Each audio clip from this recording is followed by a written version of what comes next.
কোনো পরিবারের নিকটতম সদস্য তারা। ন্যাক্কারজনক বিজেপির কথাগুলো।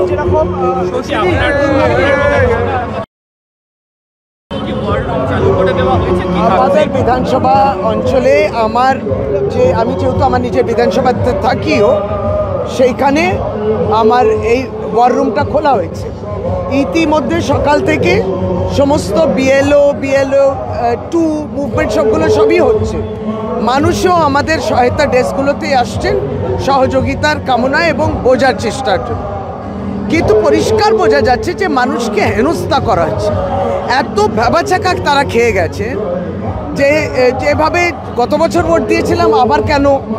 আমাদের এটাই বিষয়, যার জন্য প্রতিবাদ তো চলবে যে আজকের আপনি প্রশ্নের মুখে পড়ে গেলেন আপনি দেশের নাগরিক কিনা, এই ইন্টারপ্রিটেশনটা দাঁড়িয়ে গেল SIR এর মাধ্যমে।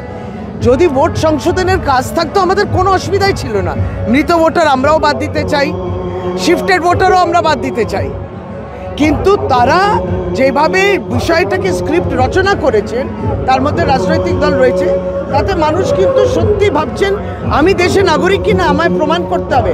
এটা চরম অপমান, এটা বুঝতে পেরেছে, কিন্তু যেহেতু চাপিয়ে দিয়েছেন SIR, তার জন্য আমরা সহযোগিতার হাত বাড়িয়েছি।